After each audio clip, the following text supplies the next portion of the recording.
మూడవ ప్రపంచ యుద్ధం మొదలైందో లేదో తెలియాలంటే ఇరాన్ ఇజ్రాయెల్ వార్ గురించి తెలియాలి. నస్రల్లా మరణం వల్ల ఇరాన్ ఇజ్రాయెల్పై దాడి చేసింది. ఈ దాడిలో మొదటిసారి ఇజ్రాయెల్ యొక్క ఐరన్ డోమ్ ఫెయిల్ అయ్యింది. చాలా మిసైల్స్ ఇజ్రాయెల్పై పడినందున అమెరికా ఇజ్రాయెల్తో కలిసి ఇరాన్ నుండి వచ్చిన మిసైల్స్ను అడ్డుకున్నాయి. ఈ దాడి తర్వాత ఇజ్రాయెల్పై ప్రత్యక్ష దాడికి దిగితే తీవ్ర పరిణామాలు తప్పవని అమెరికా హెచ్చరించింది. అమెరికా ఇజ్రాయెల్కి డైరెక్ట్గా సపోర్ట్ చేయడంతో ఇరాన్కి రష్యా సపోర్ట్ చేసే ఛాన్స్ ఉందని విశ్లేషకులు భావిస్తున్నారు. దీని వలన సూపర్ పవర్ కంట్రీస్ అయినటువంటి అమెరికా, రష్యా యుద్ధంలో పాల్గొనే ఛాన్సెస్ ఎక్కువగా ఉన్నాయి.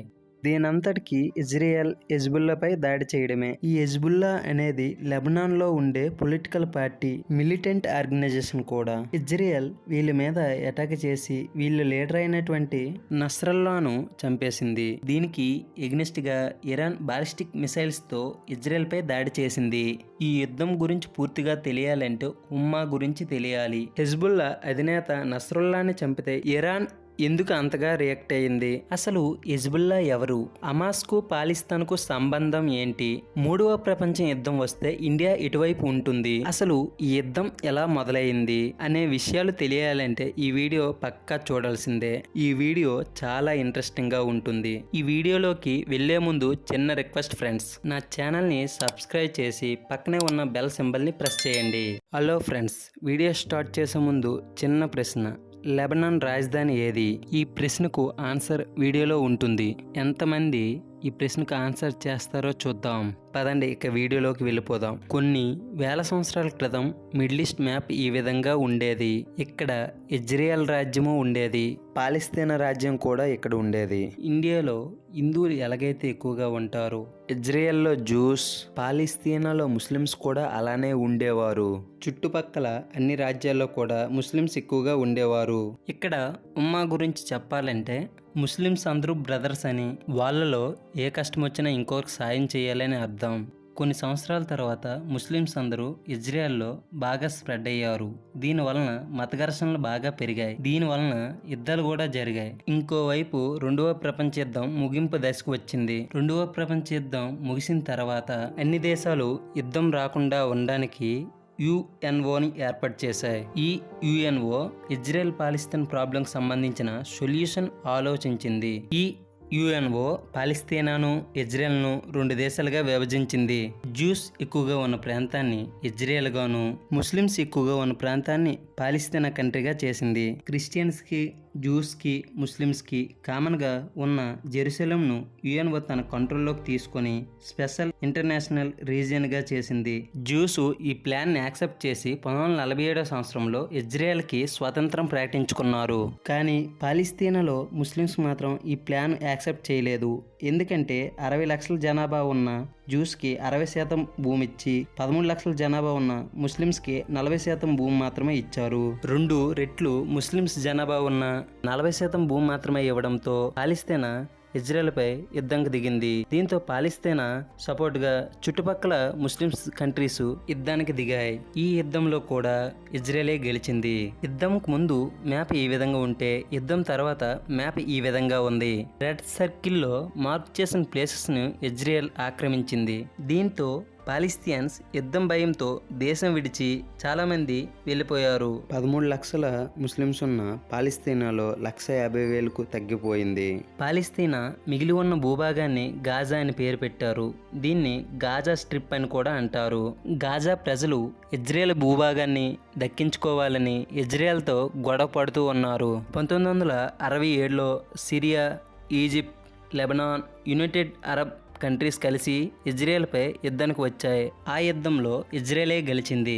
ఈసారి ఇజ్రాయెల్ పాలస్తీనా 100% భూభాగాన్ని దక్కించుకుంది. అంటే గాజాని, వెస్ట్ బ్యాంక్ని ఆక్రమించుకుంది. కొన్ని సంవత్సరాల తర్వాత అంటే 1987లో పాలస్తీనాకు స్వతంత్రం ఇవ్వాలని ముస్లిం ప్రజలు నిరసనలు తెలియజేశారు. ఈ నిరసనలు హింసాత్మకంగా మారడంతో 1993లో గాజాను, వెస్ట్ బ్యాంక్ను ముస్లిం ప్రజలే పరిపాలించుకోవచ్చని కానీ సపరేట్ కంట్రీ ఇచ్చినట్లు కాదని ఇజ్రాయెల్ చెప్పింది. కొన్ని సంవత్సరాల తర్వాత గాజాలో హమాస్ అనే పొలిటికల్ పార్టీ వెలుగులోకి వచ్చింది. హమాస్ అనే వాళ్ళు ప్రజలకు ఏం చెప్పారంటే పాలిస్తాన్కు సపరేట్ కంట్రీ తీసుకువస్తామని, ఇజ్రాయెల్ భూభాగాన్ని తిరిగి స్వాధీనం చేసుకుంటామని చెప్పేవారు. ఈ హమాస్ పార్టీలో గొడవల కారణంగా వెస్ట్ బ్యాంక్లో వేరే పార్టీ రూల్లోకి వచ్చింది. గాజాను మాత్రం హమాసే పరిపాలించేది. ఈ హమాస్ అనే వాళ్ళు ఇజ్రాయెల్తో ఒప్పందాలు చేసుకోకుండా నేరుగా యుద్ధాన్ని దిక్కకుండా ప్రజలను హింసాత్మకంగా దాడులు చేసేవారు. దీనివలన హమాస్ను యుఎన్ఓ ఉగ్రవాద సంస్థగా ప్రకటించింది. హిజ్బుల్లా గురించి ఎందుకు చెప్తున్నానంటే పాలస్తీన్కి సపోర్ట్ చేయడం వల్ల. ఈ హిజ్బుల్లా గురించి తెలుసుకునే ముందు మనం ఈ లెబనాన్ గురించి ముందుగా తెలుసుకోవాలి. లెబనాన్ను ఇజ్రాయెల్ ఆక్రమించడంతో 1982లో ఇరాన్ కంట్రీ సాయంతో హిజ్బుల్లా అనే సంస్థ ఏర్పడింది. అప్పుడే ఈ హిజ్బుల్లా సంస్థలో నస్రల్లా చేరాడు. 1992వ సంవత్సరంలో ఇజ్రాయెల్ జరిపిన హెలికాప్టర్ దాడిలో ముసావి మృతి చెందడంతో హిజ్బుల్లా అధినేతగా నస్రల్లా నియమితుడయ్యాడు. ఈ హిజ్బుల్లా అనే సంస్థ రాను విస్తరిస్తూ వస్తుంది. 18 ఏళ్ల పాటు దక్షిణ లెబనాన్ను ఆక్రమించుకున్న ఇజ్రాయెల్ దళాలు 2000 సంవత్సరంలో జరిగిన యుద్ధం తర్వాత ఇజ్రాయెల్ దళాలు అక్కడి నుండి వెళ్ళిపోయాయి. ఆనాటి పోరులో నస్రల్లా నాయకత్వంలో హిజ్బుల్లా కీలక పాత్ర పోషించింది. అప్పటి నుండి ఇజ్రాయెల్కు బద్ధశత్రువుగా నస్రల్లా మారాడు. అనేకసార్లు ఘర్షణలు జరుగుతుండగా 27 సెప్టెంబర్ 2024వ తేదీన శుక్రవారం రాత్రి హిజ్బుల్లా లెబనాన్ రాజధాని బీరూట్ ప్రధాన కార్యాలయంలో ఇజ్రాయెల్ మీద దాడికి ప్లాన్ చేస్తుండగా ఆ సమావేశం 60 అడుగుల లోతులో జరుగుతున్నప్పుడు హిజ్బుల్లా అధినేత నస్రల్లా అక్కడ ఉండడంతో ఆ కార్యాలయంపై 80 టన్నుల బరువుగల మిసైల్స్ ఇజ్రాయెల్ వదిలింది. ఈ దాడిలో నస్రల్లాతో పాటు హిజ్బుల్లా నాయకులు కొంతమంది చనిపోయారు. నస్రల్లా మరణంతో అక్టోబర్ 2, 2024వ తేదీన ఇజ్రాయెల్పై 180 బాలిస్టిక్ మిసైల్తో ఇరాన్ దాడి చేసింది. ఈ దాడిని ఎదుర్కొనేందుకు ఇజ్రాయెల్తో పాటు అమెరికా కూడా ఈ యుద్ధంలో ఎంటర్ అయ్యింది. ఇప్పటికే హమాస్, హిజ్బుల్లా హౌతీలతో ఇజ్రాయెల్ యుద్ధం చేస్తుంది.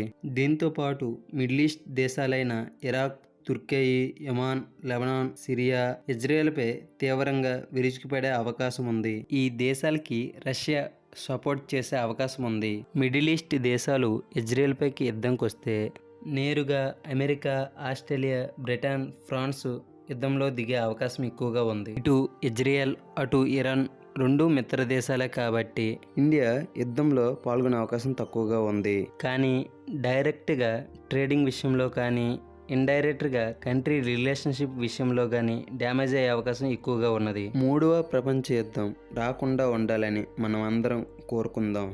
ఇంతవరకు నా వీడియో చూసారంటే మీకు నచ్చింది అనుకుంటున్నాను. Please subscribe.